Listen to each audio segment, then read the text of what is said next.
సిద్దిపేట జిల్లా హుస్నాబాద్ మండలం పందిల గ్రామ సర్పంచ్ అభ్యర్థిగా బీజేపీ బలపర్చిన వెల్దండి సంతోష్ తన అనుచరులతో భారీగా ర్యాలీగా తరలి నామినేషన్ దాఖలు చేశారు. ఈ సందర్భంగా ఆయన మాట్లాడుతూ ప్రజలు ఆశీర్వదించి తనని గెలిపిస్తే నిత్యం అందుబాటులో ఉంటూ గ్రామానికి సేవ చేస్తానని, గ్రామాన్ని అన్ని విధాల అభివృద్ధి చేస్తానని హామీ ఇచ్చారు. నేను నా సొంత ఖర్చులతోని మన గ్రామానికి సపరేటు అంబులెన్స్ ఉండాలి. అత్యవసర పరిస్థితుల్లో ఎవరికైనా ఏదైనా జరిగిందంటే తీసుకెళ్లాలంటే బాగా ఇబ్బంది అవుతుంది. కాబట్టి నా సొంత ఖర్చులతోని ఒక అంబులెన్స్ కొనిస్తాను, గ్రామ పంచాయతీలో పెడతాను. గ్రామ పంచాయతీ ఏ అవసరానికైనా అని వాడుకోవచ్చు. అలాగే ఇంకోటి, పందిల గ్రామంలో హమాలి కార్మికులు కావచ్చు, మన కళ్ళు గీత కార్మికులు కావచ్చు, లేదంటే కాపీ మేస్త్రి కార్మికులు, ఇంకోటి ఆటో డ్రైవర్లు, వీళ్ళందరికీ ఫ్రీగా ఇన్సూరెన్సులు చేపిస్తాను.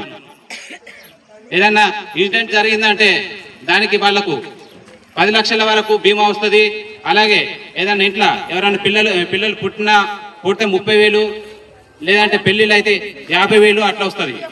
దాని గురించి ఇన్సూరెన్స్ చేపిస్తాను. నా సొంత ఖర్చులతోనే చేపిస్తాను అది కూడా.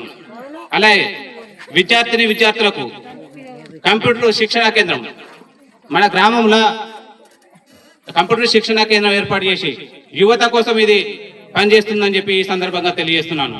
అలాగే లైబ్రరీ చదువుకోవడానికి అక్కడ ఇక్కడ ఇబ్బంది అవుతుందని చెప్పి ఇదే గ్రామంలో లైబ్రరీ ఏర్పాటు చేస్తాను. ఇది కూడా నా సొంత ఖర్చులతోనే ఏర్పాటు చేస్తాను. అలాగే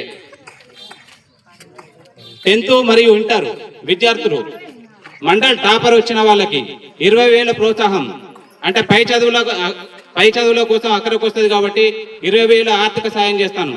అలాగే ఏదైనా అత్యవసర పరిస్థితులు ఉన్న వైద్య ఖర్చుల కోసం ఎమర్జెన్సీ ఉన్నా కానీ నా సొంత ఖర్చులు 5,000 రూపాయలు ప్రతి కుటుంబానికి ఇస్తాను. అత్యవసర పరిస్థితులు ఉన్న ప్రతి వారికి ఇస్తాను. అలాగే పందిళ్ళ గ్రామ పంచాయతీ అభివృద్ధి కోసం 5 లక్షల రూపాయలతోని నా సొంత ఖర్చులతోనే అభివృద్ధి చేస్తానని చెప్పి ఈ సందర్భంగా తెలియజేస్తున్నాను. అలాగే మన గ్రామానికి క్రీడా మైదానం, ఇది ప్రభుత్వ సహకారంతో క్రీడా మైదానం ఏర్పాటు చేస్తాను. అంటే పిల్లలు ఆడుకోవాలంటే అక్కడిక్కడ ఏది మన పొలాల పొంటి పోతారు, అట్లా కాకుండా క్రీడా మైదానం ఉంటే ఆ మైదానంలోకే పోయి ఆడుకోవచ్చు. అక్కడిక్కడ ఆడుకోకుండా దెబ్బలు తాకించుకోకుండా క్రీడా మైదానం అయితే మనకు బాగుంటుందని చెప్పి ఆలోచన చేసి క్రీడా మైదానం ఒకటి ఏర్పాటు చేసే విధంగా కృషి చేస్తాను. అలాగే ఏదైనా శుభకార్యాలు అయితే బయట ఫంక్షన్ హాల్లోకి పోతే 30,000, 50,000 తీసుకుంటారు. దాని గురించి పందిళ్ళ గ్రామానికి 2 ఫంక్షన్ హాల్ల ఏర్పాటు కోసం కృషి చేస్తాను. అది ఫ్రీగా మన ఊరి వారి కోసం మాత్రమే పనిచేస్తుంది. అలాగే మహిళల కోసం ఉచిత గ్యాస్ కనెక్షన్ లేని వారికి ఉచిత గ్యాస్ కనెక్షన్లు ఉజ్వల యోజన కింద ఇప్పిస్తానని చెప్పి ఈ సందర్భంగా తెలియజేస్తున్నాను.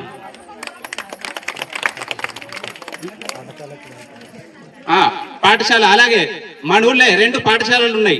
అది ప్రైమరీ 5వ తరగతి వరకే, పందుల స్టే మీద అయినా లేదంటే ఊళ్ళో అయినా కానీ 5వ తరగతి వరకే ఉంది. దాని అప్గ్రేడ్ అంటే పెంచుకుంటా, కొత్త భవనం నిర్మాణం చేయించుకుంటా దాన్ని 10వ తరగతి వరకు పొడిగిస్తానని చెప్పి ఈ సందర్భంగా తెలియజేస్తున్నాను.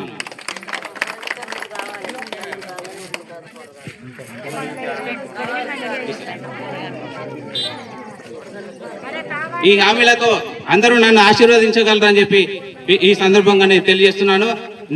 నేను కనుక అత్యధిక మెజారిటీతో గెలిపిస్తే తప్పకుండా నా సొంత ఖర్చులతోని ఈ గ్రామ అభివృద్ధి కోసం విశేష కృషి చేస్తానని చెప్పి ఈ సందర్భంగా తెలియజేస్తున్నాను. మన ఛానల్ని చూస్తున్న ప్రతి ఒక్కరూ సబ్స్క్రైబ్ చేసుకొని లైక్ చేసి షేర్ చేయడం మర్చిపోకండి.